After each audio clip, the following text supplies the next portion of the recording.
Mesdames et messieurs, laissez-moi vous dire quelque chose rapidement.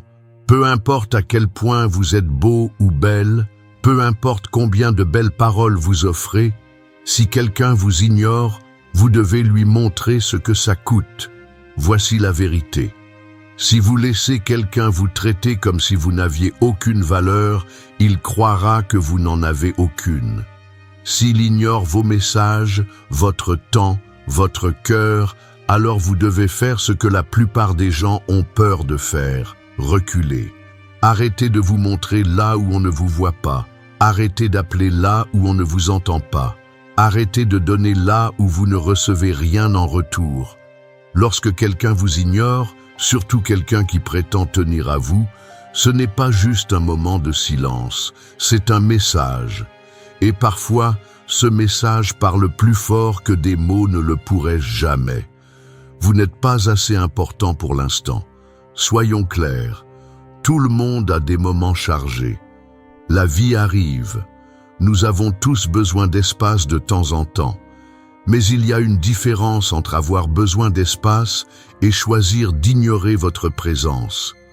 Quand quelqu'un ignore régulièrement vos appels, vos messages, vos besoins, ou même votre existence dans une pièce, ce n'est pas juste une mauvaise habitude. C'est du manque de respect. C'est cette personne qui vous montre où elle vous place dans ses priorités. Et si vous continuez à accepter cela, vous cautionnez ce traitement. Connaître sa valeur ne se limite pas aux citations d'amour-propre sur Instagram. Cela concerne la manière dont vous permettez aux gens de vous traiter. Comment vous réagissez quand quelqu'un montre qu'il ne valorise pas votre voix, votre présence ou votre temps? Si quelqu'un peut passer des jours sans penser à vous, sans prendre de nouvelles, sans reconnaître vos efforts, et que vous continuez à être là pour lui comme si de rien n'était, vous envoyez un signal. Vous lui dites qu'il est acceptable de vous manquer de respect. Vous lui dites que votre amour sera toujours là, peu importe son comportement. Ce genre de loyauté semble romantique dans les films, mais dans la vraie vie, ça vide votre âme. Le manque de respect ne vient pas toujours accompagné de cris ou d'insultes. Parfois, il arrive doucement, déguisé en silence. Et le pire, c'est que plus vous laissez passer, plus cela devient normal. Vous commencez à douter, à vous demander si vous attendez trop, si peut-être vous êtes trop sensible. Mais ce n'est pas de la sensibilité, c'est de la conscience, c'est votre instinct qui essaie de vous avertir. Ne laissez pas cette voix se taire, vous la ressentez pour une raison. Vous enseignez aux gens comment vous traiter parce que vous tolérez. Si vous permettez à quelqu'un d'ignorer vos besoins, vos émotions, votre voix, et que vous continuez à lui donner de vous, vous lui enseignez que votre amour ne nécessite aucun effort en retour. Ce n'est pas de la noblesse. De la force? Non, c'est de la trahison de soi. Vous ne pouvez pas continuer à donner la version la plus loyale de vous-même à quelqu'un qui ne vous donne que la version la plus pratique de lui-même. La loyauté doit être mutuelle. Le respect doit être gagné. Et la présence, une vraie présence, doit se ressentir des deux côtés. Certaines personnes ne réalisent votre valeur que lorsque vous arrêtez de vous montrer, car tant que vous êtes toujours disponible, elles ne ressentent aucune urgence à vous apprécier. Vous êtes simplement là, comme un bruit de fond. Ce n'est que lorsque le silence s'installe, lorsque votre énergie n'est plus dans la pièce, qu'elles commencent à sentir le vide. Et à ce moment-là, vous pourriez être parti depuis longtemps. Pas physiquement, mais émotionnellement, mentalement, spirituellement. C'est pourquoi il est si important de reconnaître les signes tôt. Si quelqu'un vous ignore, ne le poursuivez pas. Ne suppliez pas pour une attention qui devrait être donnée librement. Vous n'êtes pas une note en bas de page dans l'histoire de quelqu'un d'autre. Vous êtes le gros titre. Agissez comme tel. Il y a du pouvoir dans la pause. Le moment où vous arrêtez de trop en faire pour quelqu'un qui ne fait même pas un pas vers vous, c'est à ce moment-là que vous récupérez votre valeur. C'est là que vous commencez à guérir, à briller, à vous souvenir de qui vous étiez avant de commencer à vous rapetisser pour rentrer dans la zone de confort de quelqu'un d'autre. Vous n'avez pas besoin de crier. Vous n'avez pas besoin de prouver votre valeur à quelqu'un qui est aveugle à celle-ci. Vous avez juste besoin de reculer, de vous recentrer et d'avancer en conséquence. Laissez votre absence parler pour vous. Qu'elle enseigne la leçon. Votre présence était un privilège, pas une promesse. Vous ignorer n'est pas une erreur, c'est un choix. Et si quelqu'un choisit de vous ignorer encore et encore, ne continuez pas à le choisir en retour. Aimez-vous assez pour vous éloigner de quiconque vous fait sentir comme étant trop ou, pire, comme n'étant pas assez. Vous méritez des efforts, vous méritez de l'attention et vous méritez d'être vu. Pas seulement quand cela leur convient, mais de manière constante, intentionnelle et respectueuse. C'est la norme, c'est le strict minimum. Et tout ce qui est en dessous, laissez tomber. C'est une vérité difficile, mais elle vaut la peine d'être méditée. La plupart des gens ne valorisent pas pleinement ce qui est constamment devant eux. Lorsque quelqu'un sait qu'il a un accès illimité à vous, il cesse de vous voir comme quelque chose de rare. Il commence à penser que vous serez toujours là, peu importe ce qu'il fait ou ne fait pas. Et pour certains hommes en particulier, le confort peut mener à la négligence. Les appels se font plus rares, les textos plus courts, l'énergie plus faible, pas parce qu'ils ont cessé de vous aimer, mais parce qu'ils supposent que vous resterez. Et le problème ne vient pas seulement d'eux, mais aussi de ce que nous avons permis. Être constamment disponible semble doux en théorie.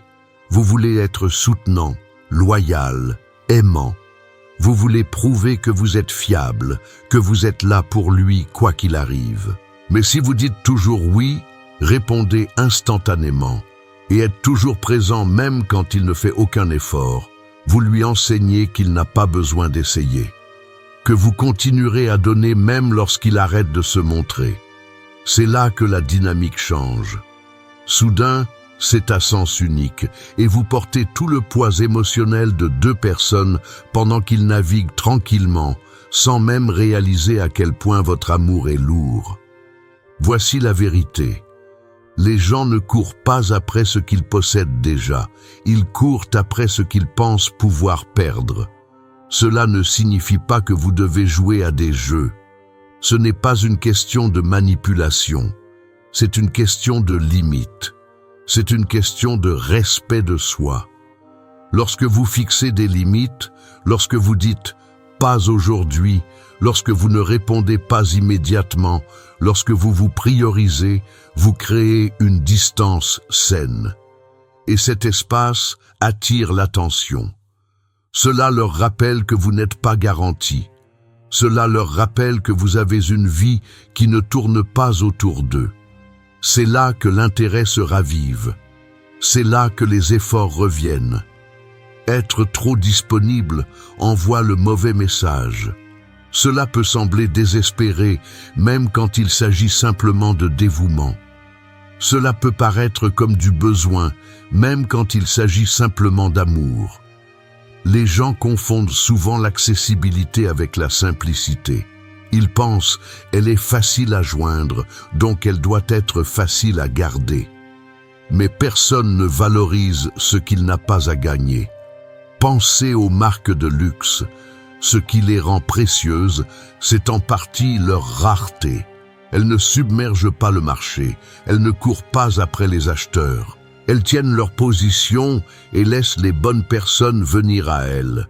Vous devez vous comporter de la même manière. Pas parce que vous jouez à être difficile à obtenir, mais parce que vous êtes difficile à obtenir. Vous êtes une femme de valeur, de substance, de profondeur. Il est acceptable de prendre votre temps pour répondre. Il est acceptable de dire non. Il est acceptable d'avoir des jours où vous vous concentrez entièrement sur vous-même, votre paix, vos rêves, votre guérison. Cet espace crée du mystère et le mystère engendre le désir. Un homme qui vous valorise s'approchera davantage au lieu de s'éloigner. Il remarquera le changement. Il sentira l'absence de votre présence constante et cela lui rappellera de ne pas la tenir pour acquise. Laissez-le ressentir le poids de votre silence. Laissez-le rester dans le vide que vous laissez derrière vous lorsque vous arrêtez de trop donner. Vous n'avez pas besoin de menacer de partir. Vous n'avez pas besoin de poser des ultimatums. Vous devez simplement commencer à montrer que votre amour n'est pas à disposition immédiate, que votre temps a de la valeur, que votre énergie est un cadeau, pas une garantie. Lorsque vous devenez moins disponible, vous lui donnez l'espace de réaliser ce que votre présence signifiait vraiment. S'il se rapproche pour vous rejoindre, s'il correspond à votre énergie, s'il commence à chérir ce qu'il a failli perdre, alors vous connaîtrez ses intentions. Mais si votre distance ne l'affecte pas, si votre absence ne le touche pas, alors vous venez de vous sauver des années à essayer d'obtenir de l'amour d'un homme qui n'a jamais craint de vous perdre. Vous devez vous rappeler ceci, vous n'êtes pas là pour convaincre qui que ce soit de voir votre valeur. Vous êtes là pour être aimé pleinement, complètement et sans condition. Et le genre d'homme qui vous mérite est celui qui sait que votre disponibilité est une bénédiction, pas un dû. Faites en sorte qu'il travaille pour obtenir votre attention. Faites en sorte qu'il gagne votre constance, pas par fierté, mais par respect pour vous-même. Parce qu'un homme qui craint de vous perdre fera tout ce qui est en son pouvoir pour vous garder. Et vous méritez rien de moins que cela. Il y a quelque chose d'incroyablement puissant dans le silence, surtout dans un monde qui exige constamment notre attention. On nous a appris à parler haut et fort, à exprimer nos sentiments, à montrer au monde exactement ce qui se passe dans nos esprits. Mais le silence semble être le contraire. Il semble que vous reculez, que vous vous éloignez. Mais voici le secret. Le silence n'est pas une faiblesse, c'est une force. C'est un outil qui, lorsqu'il est utilisé avec sagesse, peut parler plus fort que n'importe quel mot que vous pourriez prononcer. Lorsque vous êtes silencieux, vous ne gaspillez pas votre énergie. Vous ne discutez pas, ne suppliez pas, ni ne poursuivez quelqu'un qui ne vous rencontre pas là où vous avez besoin qu'il soit. Vous préservez votre paix. Et cette paix, elle est plus précieuse que tout. Si quelqu'un vous ignore, vous manque de respect ou vous prend pour acquis, votre silence peut être le moyen le plus efficace de communiquer votre insatisfaction. C'est un message qui dit « Je n'ai pas besoin d'expliquer qui je suis. Mon absence parle d'elle-même. » Trop souvent, nous pensons que si nous ne parlons pas, si nous ne nous battons pas pour attirer l'attention, nous sommes passifs. Mais la vérité est que le silence est l'une des formes les plus actives de communication. Lorsque vous arrêtez d'interagir avec quelqu'un qui ne vous accorde ni le respect ni l'attention que vous méritez, vous lui enseignez quelque chose de puissant. Vous lui montrez que votre temps, votre énergie et vos émotions ne sont pas disponibles gratuitement, qu'il doit gagner votre présence. Et pas seulement en disant des choses gentilles, mais par de vraies actions. C'est ce que votre silence dit. Il y a un vieux dicton qui dit « Les actes parlent plus fort que les mots ». Et bien que les mots aient leur place, ce sont toujours les actions qui gagnent. Alors, quand quelqu'un ne se présente pas pour vous, quand il est trop occupé pour répondre à vos appels ou trop distant pour reconnaître votre valeur, votre silence le force à réfléchir. Il le force à réaliser qu'il n'a plus le luxe de votre attention chaque fois qu'il décide qu'il est prêt à vous la donner. C'est un coup de maître. Vous ne courez plus, vous ne suppliez plus. Vous avez décidé que votre valeur n'est pas négociable. Et s'il ne la voit pas, alors peut-être qu'il est temps qu'ils découvrent ce que ça fait de vous perdre. Lorsque vous arrêtez de parler, vous arrêtez de leur donner l'air dont ils ont besoin pour maintenir leurs excuses en vie. Vous n'avez pas besoin d'argumenter votre point de vue, de vous expliquer ou de supplier une validation. En vous retirant, vous leur montrez que votre valeur n'est pas quelque chose qui peut être prise pour acquis. C'est quelque chose qui doit être respecté. Votre silence envoie un message clair. Je ne me laisserai plus traiter comme une réflexion après coup.